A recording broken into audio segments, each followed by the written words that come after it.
My name is Joshua Alexander Anderson, and this is AP's Roundtable. Help me welcome my panel. Mi nombre es Mariama y mi padre es de Guinea-Bissau, mi madre de Marruecos y nací en España. My name is Morgan. I'm from New Jersey. All right, hi, I'm Deanna Wallace, and I'm from Memphis, Tennessee. I'm Naomi, and I'm from London. Yo soy Laura, soy dominicana y nací en España. Today we'll be discussing the experience of the Black woman in Spain and Europe. The first question is, why did you move to Spain? ¿Nacieron aquí en España? ¿Por qué se mudaron a España? Well, I just came to Spain for adventure, really. I first came to Madrid in 2018, I think, because I was taking an intensive linguistics course in Complutense. And later, I was like, after my experience, I was like, I want to come back to Madrid. I really love the experience. And so the next year, I moved in 2019. And yeah, I've been here ever since. That's kind of what pushed me. I never had an intention of staying long term, but adventure. I moved to Spain to study. I study in King's College in London, so I had to pick an exchange place. At first I was thinking Barcelona, but I couldn't speak Catalan, even though I did it for a year. And then I was just like, okay, Madrid is the next best option. And I'm really happy with Madrid. I'm happy I picked it. Bueno, yo nací aquí, no tenía otra opción. Y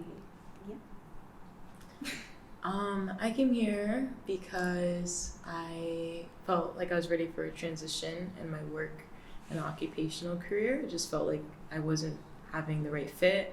And my parents had encouraged me to come here because a lot of my family didn't have a lot of experience traveling abroad on both sides. They're from New York and from Philadelphia. And so it's kind of a new opportunity that my parents had been raising us to do new opportunities. And I came for the first year, and it just winded up feeling like a compatible lifestyle for what I'm seeking. And I'm hoping more of my family and friends continue to come and join me here. So. Bueno, yo nací aquí, en España, porque mis padres ya vivían aquí. Ya está. Fin de historia. Respecto a tu identidad, ¿creen que who you are shows up? Hay toques de eso en cada interacción que tienes con personas aquí en España, ¿no? Does being Black influence everything you do everywhere you go and how you're acted towards as well? Creo que es parte y parte, ¿no? Como que yo soy consciente de que en cada interacción que tengo con la gente, que a lo mejor alguien está intentando ver, ¿por qué habla español? ¿Por qué tu color piel es esta? ¿De dónde vienes? ¿Por qué eres así? ¿Sabes? Entonces, yo sé eso por las interacciones que he tenido, ¿sabes? Pero por otro lado, yo intento no pensar en esas cosas hasta que alguien me diga algo que me hace parar y pensar, ¿por qué has dicho eso? ¿Tú dirías eso a otra persona que es normal o normal para España? Entonces, yo creo que sí y no. Cuando estoy con gente más como yo, como otra gente negra o afro, que no, que estamos juntando como una comunidad que tenemos experiencias en común, ¿no? Pero cuando estoy con otra gente, sí, soy muy así consciente de que la gente está intentando como ver dónde me pueden ubicar, ¿sabes? Que yo tengo que, no sé, encajar en un sitio y ellos están intentando ponerme en un sitio. ¿Por qué hablas también español? Como esa serie de preguntas, no sé. Mucha gente en el mundo habla español. No sé, porque se aprende, porque vivimos en un mundo globalizado en que hay que aprender otros idiomas y saber otras culturas. No sé. I found that after almost 4 years, I've been way more conscious about who I'm spending my time with and getting to know. And also because of that, it's been nice to meet I've kind of attracted other international folk or other people who have been kind of othered. And sometimes when I first came here, it was a lot of people who came up to me and were asking where I'm from and why I'm here. But also now I find because of like the communities that I'm trying to integrate into and the people I'm trying to get to know, that it's other people who also are from other places, who are also looking for like a community, and like there's actually like it's nice to like meet other types of people with other experiences that are being vulnerable and sharing that maybe they aren't from here or they are from here and they have different experiences and wanting to talk about that. So it's been interesting too. Yeah. Do you have conversations about race with like Spanish people? Con españoles hablan de No se raza. puede. Es difícil, ¿eh? No sé.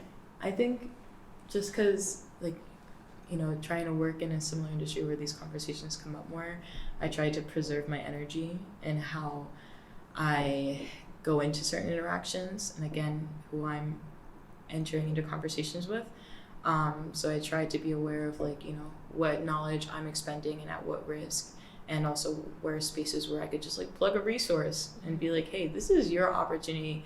This is a great, like, when somebody's like, hey, you should look into that, that should be a great opportunity to learn something. If somebody doesn't take it in a positive way, I don't have the space in my life at this moment to teach somebody the value of that. Yeah. But, like, I am collecting resources so that if they do make the decision to do that, here it is. But it's also, again, are you a trusted person to have that resource, to not weaponize it? So trying to kind of navigate, you know, how you're sharing and who you're sharing with, and if it's even worth your time, unfortunately, in certain communities. Like, that's what I kind of refrain from. I think it's nice to like speak to Spanish people that are more aware, because it's like, you know, there's Spanish people that have like flags on them, like I stay away from them a little bit, because like, okay, immediately I kind of know like exactly what your vibe is. But I prefer not to teach people stuff as well. Just have like open conversation without actually being like, this is exactly how I feel, or this is how exactly you should be interacting with people as well. But I feel like if it comes from a place of they actually want to learn instead of them just like completely clueless, it's the difference, I think. Yeah. No sé, yo soy muy de no soy aquí, estoy aquí para educar a nadie, no es mi responsabilidad y no voy a ponerme en una situación donde yo tengo que decir cosas a gente que no quiere saberlo, ¿sabes? Eso es mi punto de vista, como que para qué estoy educando gente, ¿sabes? ¿Cuál es la intención de educar gente? Que realmente cuando tú te enfrentas con alguien en un espacio así, donde hay una conversación acerca de etnia, raza, conciencia e identidad, que ellos realmente están ahí para entenderte o para defender a sí mismos y proteger su identidad y su blanquitud, y etcétera, etcétera. Entonces, para mí, yo soy muy de no estoy aquí para educar a nadie, yo puedo tener conversaciones con gente, pero no voy a ponerme a la defensiva, no voy a discutir con nadie, no voy a, no sé, ponerme en una situación que me sube, ¿sabes? No lo voy a hacer. También hay gente que piensa que nos entiende y que nos defiende bien. Y muchas veces están muy equivocados. Como piensan que sí, se han deconstruido y eso, pero no es así. Como ven algunas cosas como muy normal. Oh, es que yo también tengo amigos negros. ¿Y qué? Eso no significa nada. Como, no sé. Pero sí, a veces es mejor solo... Vale, sí. It's definitely like a conversation, and I think that's something, again, like that's a newer conversation that people are getting into, is what it means to practice privacy. And I think that's also like an internal conversation that a lot of Black folks, and again, there's so many different types and experiences of Black folks, that we need to start talking about these conversations that are very nuanced. But in terms of practicing privacy, because other cultures are able to practice privacy, there are things that we are not able or allowed to participate in. And the Black community, I'm generalizing here, but because of history that has happened, we haven't been given the right before to practice privacy and to defend our privacy and to have that privacy respected. And so I think, you know, when people are always like, oh, I'm inviting people to the cookout, I'm like, don't invite people to the cookout. You don't invite people to the cookout. Yeah, this is our cookout. Yeah, and it's okay. Right. It's a prideful thing, and I think again, it comes down to a ton of different conversations: self-love, love within our community, acceptance. Yeah. Proximity to whiteness. Yeah. Exactly. And you know, having the language to be like, hey, we're setting boundaries. This is a space because we aren't able to practice these things in a safe space in the other parts of the world, in our lives, really. And it's important to still celebrate and learn about culture, learn about relationships, and discuss and socialize internally, because I think it's healthy for communities. And for sure. Because again of our history, like that's something that we have to start vocalizing and educating about, to set those boundaries, because right at this point it's like people just think that they have the right to it, and that's not true. Es un poco difícil porque también la gente que hay aquí es como que quieren seguir formando parte de otros grupos, como no quieren... Entonces es difícil decir, como intentar hacer un grupo para estar como más, no sé, safe en ese entorno, pero es como que siguen prefiriendo estar, o quieren traer gente blanca y es como, es muy incómodo. Sí. Como yo, por ejemplo, no tengo ningún grupo de solo gente negra. No. No puedo imaginar eso, como que toda mi vida ha sido como mi familia, como súper, no sé, concienciada de ser negro, ser muy orgulloso de ser negro, y toda mi vida ha sido así, como que yo, no sé, puedo decir que no recuerdo ninguna vez en mi vida que no me di cuenta que era negra desde que me nací, y no sé, mi familia ha fomentado ese, no sé, orgullo de ser negro, de crear espacios con mis amigos. Eso no quiere decir que no tengo amigos blancos, tengo muchos amigos blancos, pero ellos entienden que yo tengo espacios que son para mí, mi gente, y otros espacios que podemos compartir cosas.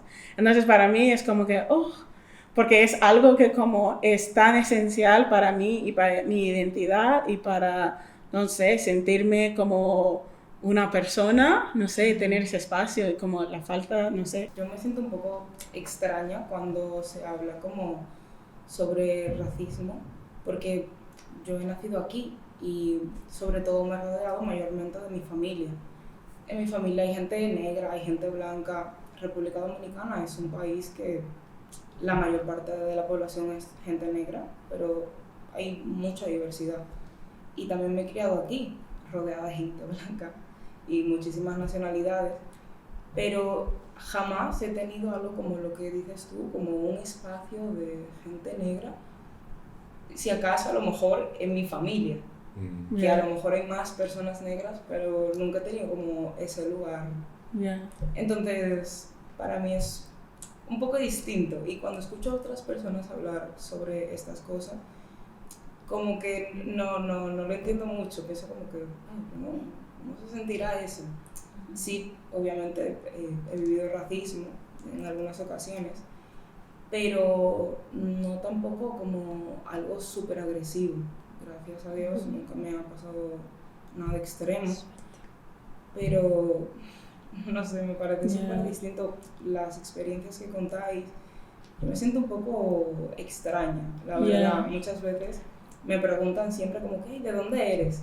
Yo siempre digo que soy dominicano, que he nacido aquí, me siento dominicana, pero la gente siempre como que va más allá. Sí, pero ¿de dónde eres realmente? Como que, o sea, le digo, soy dominicana, para que entiendan el color de piel. Y me dicen, ¿y cuánto tiempo llevas aquí? Entonces ya les explico como que he nacido aquí, y me dicen, no, pero entonces eres española. Pero es que si fuese al contrario y dijese que soy española, me van a preguntar, ya, pero ¿tus padres de dónde son? Es como que no soy de ningún sitio. Es un poco extraño.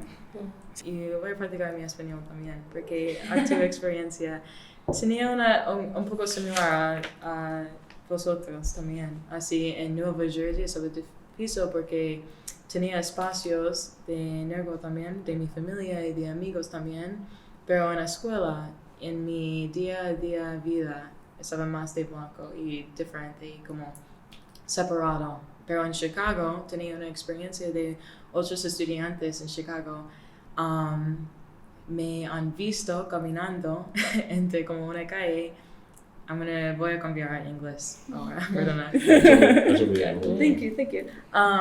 And I was walking in the street, and the student stopped me, these two girls, and they were like, "Hey, are you new here?" And I was like, "Yeah," like, I also, like, had just been straightening my hair, and I was, like, swimming every day, so my hair was heat damaged, and they were like, "Come with us." And, like, that day, these two girls just, like, took me to lunch. And from that day on, I like met more and more of the Black community in Chicago because of the intention that they made to share that with me. And I knew that if I hadn't had that run-in, that I would have been in a completely different place in my journey. Yeah. Because in my family, I'm the one pushing these conversations. Yeah. And that was before I left. And now it's like, it's on harder and they have more capacity to learn. But I feel very grateful because I do understand how it can be to have those spaces, but not also as somebody like in Black communities being particularly queer and also disabled. I was meeting Black folks in spaces and I had very different experiences than my brothers did. And so that was also difficult to navigate, and also with my parents. And so I think, I see the value of having intercultural groups. But I also am now actively practicing trying to expand my groups, to be intentional about who I'm spending that time in, because I do see the huge value in just like my quality of life and surrounding myself with people who understand me. I do see it with people who are different as well. But I do see these are choices and how we choose, because not always we're going to have just the spaces available to us to be able to go to every day. But if you're in your barrio and you're like, hey, what bars here? Whenever I go out en mi barrio, estoy pensando como, ¿qué bars están cerca que son Black owned? What are Black Would you say the majority of your friendship circles or people that you hang out with are BIPOC people, or? I don't have huge circles now. I have individuals. I have people who have their own relationships with one another that we'll all share spaces in. I used to have some of my more Black friends had winded up moving recently, so that's been difficult. I was just talking about that when I ran into you. So I've been trying to be intentional. I have other friends of other ethnicities that are from Latin America as well.